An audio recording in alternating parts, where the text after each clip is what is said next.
Yes. Good evening. My name is Joshua Idehen, and welcome to Fail Better. And this week we have Reece Lyons, a transgender writer and performance poet based in London. This is a weekly poetry broadcast discussing how best to use failure as a catalyst towards moving forward. And we love connecting with old and new friends alike, which is why we got all of these poets together, these really good poets, to entertain you for 15 minutes, followed by a 45-minute Twitter conversation using the hashtag FailBetterPINC. That's hashtag FailBetterPINC. Don't forget to like and subscribe if you like what you're hearing. Hit the notification bell so you can be notified about forthcoming episodes. Sit back, chillax, wash your hands thoroughly, stay a comfortable distance from your friends and the people you love. Pick up your favorite utensil, kitchen utensil preferably, and dig in some top-notch poetry.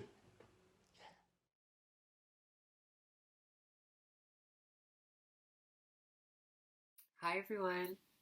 My name is Rhys Lyons, and I am a professional actress, um, professional writer, and I am a performance poet. So my work is mainly centered around my identity as a trans woman and explores what it is like to experience the world through a queer lens. So I write a lot around themes such as gender and women, oppression, power, privilege, etc. This broadcast is a part of the Poet in the City's 2020 season Fail Better, which contemplates failure as a catalyst for change. Today I'm going to be keeping you company over dinner, and I'm going to be talking about the failure to portray accurate representations of trans people within the arts and media in Britain, and how we can use this as an opportunity to be better allies towards the trans community and ensure that we represent them properly in the future. I hope you enjoy. So, one recent example of what I wanted to talk about today was within the arts. So, as we all know, Donmar Warehouse recently made a decision to cast a white cisgender male to portray the leading role of a trans woman in their musical called Breakfast on Pluto. Well-rounded characters for trans people that are written specifically for trans people are rare. And unfortunately, it seems that trans people being given the opportunity to portray these characters is even rarer. We have seen this on several occasions, such as Scarlett Johansson's casting as a trans man in the film Rub and Tug, and also Eddie Redmayne's portrayal of Lily Elbe in The Danish Girl. For me, I think a conflict is presented when we see Eddie Redmayne portraying a trans woman on screen, but then he goes on to receive Oscar nominations and awards and collects them as a man in a suit on television. I think that these false kind of portrayals of trans people lead to the general public being misinformed in the way it understands and in the way it interacts with trans identity. It trivializes our transness as something that is superficial and not to be taken seriously, like how when we were small children we would play dress up. This actively contributes to the discrimination that trans people will face in our personal lives. So not only are we misrepresented in theatre, television and film, we're also told that we are unreliable narrators of our own lived experiences while we are off stage, whether that's at school, existing at home or in the workplace.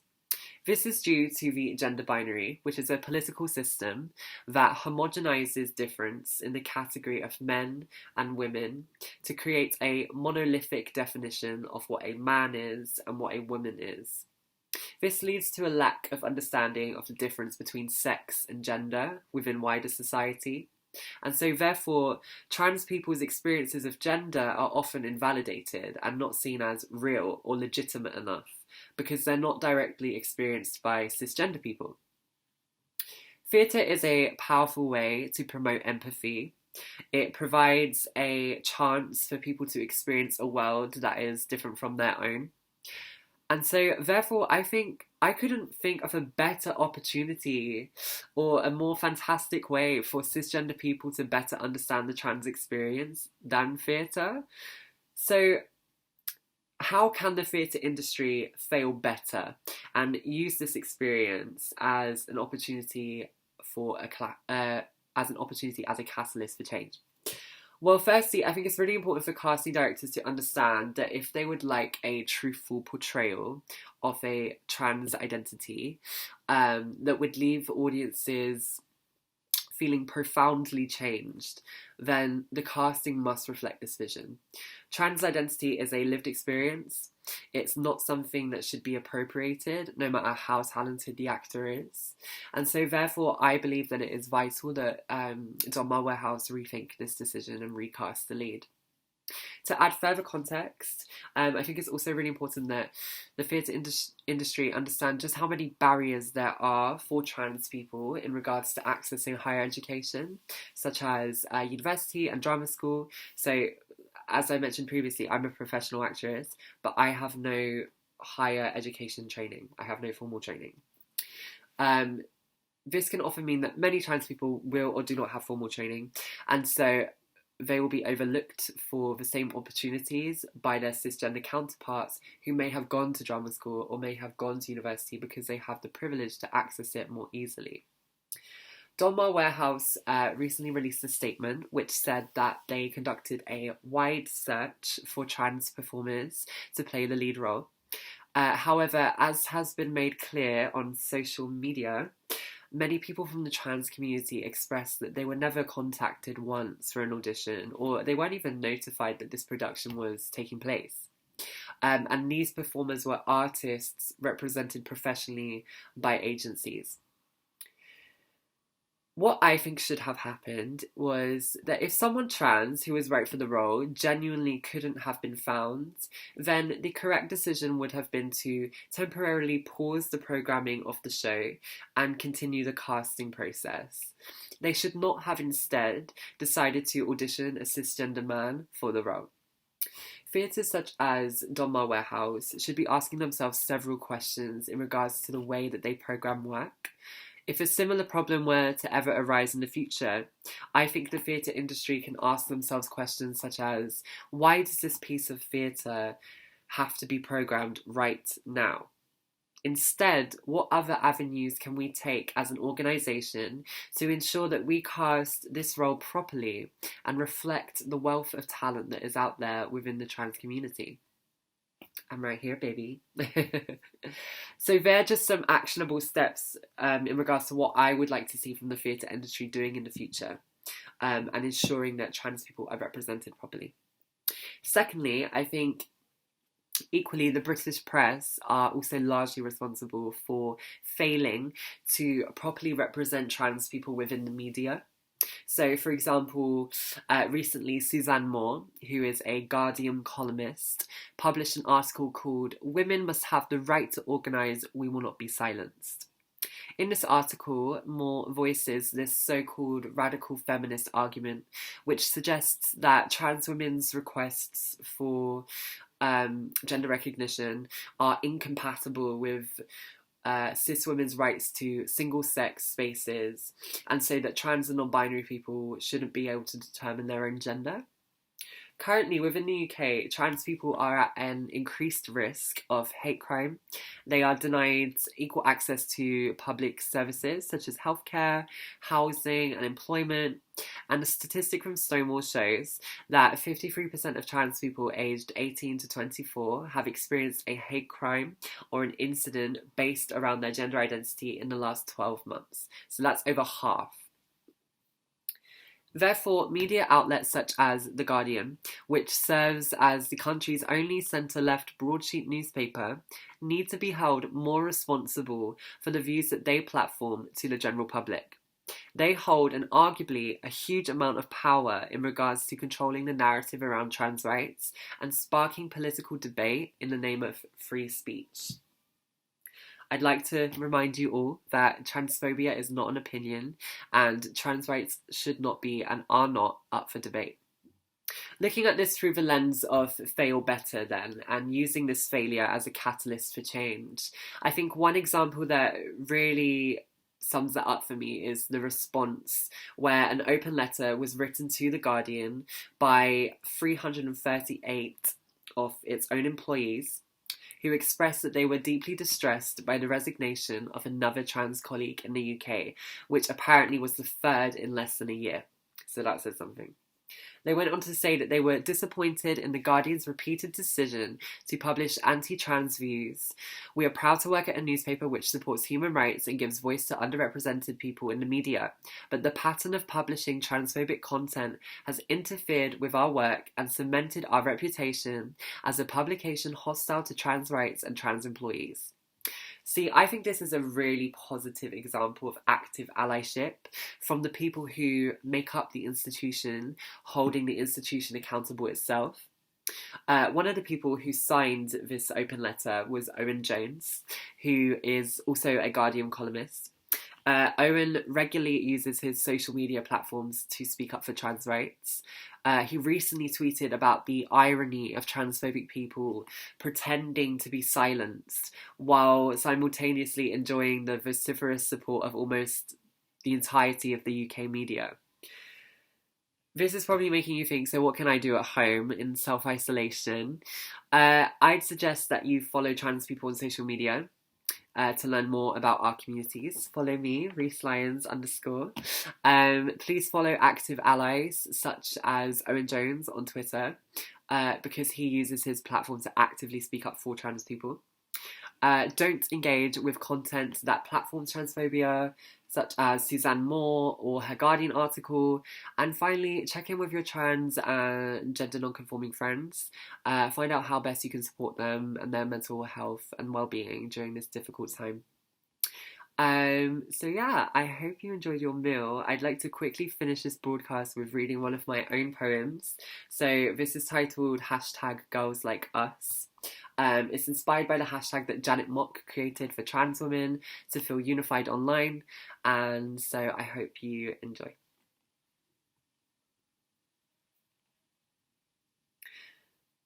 We are the girls who serve fantasy at the self-service checkout in Sainsbury's, who are the definitions of an unexpected item in the bagging area.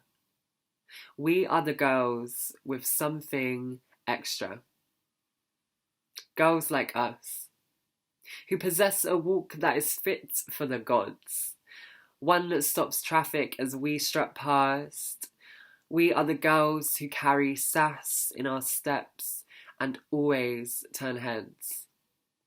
Girls like us, who are the hot girl summers, dreaming of the day that we can bathe on beaches, unbothered, free to reenact our own episodes of Baywatch, replace the convention of Pamela Anderson with girls like us, who are untouched, never had our hands held in the light, mistake fumbling palms for desirability. We are the girls who were never taught how to acknowledge our beauty, because boys were not meant to be beautiful. Girls like us, who are never considered to be girlfriend material, even though we are hot as fuck. Instead, we are made from loose seams, always breaking free from the fabrics of our flesh, taking on many different forms. A sari worn by the hijra community, to the feather headdress adorned by two spirits, to the stiletto heels we flex in the city. We are the girls who never learned of their histories. Girls like us, who find sisterhood within a hashtag. We are the am I trans enough girls, the I know I'm trans but I'm too scared to come out yet girls. Us who are questioning and us who are stealth. Us with supportive families and us by ourselves. Us who have learned how to wear pride on our sleeves and trans with a capital T. Girls like us, whose blood stains television screens every month. Girls like Naomi Hersey, and Claire Legato, girls like Malaysia Booker and Shynor Lindsay, girls like them who are no longer with us, and all of the others who are a symphony of unsung eulogies, the ones who get misgendered in police reports, who never make it to the news headlines. We are justice for the murders that go unrecognised, girls like us, who are still here against all odds. The sound of our heels clicking onto concrete is a celebration, a reminder that we are still walking that walk, fit for the gods. Girls like us, who you will find in the rubble of the construct that we tore down with nothing but our bodies. What gender will your ash be when you burn? Just like us. Thank you. Stay safe, guys, and look out for each other, and I hope you had a lovely meal. This is me done, but I will speak to you later. Bye. And that was that. Now head over to Twitter to carry on the conversation using the hashtag FailBetterPINC. Drop us a line about how failure has helped your lives in positive and negatives and general ways. Head over to our Patreon if you like what we're doing. Become a subscriber and support us. Support poetry in the city. And don't forget to like and subscribe and hit the notification bell to be informed about forthcoming episodes.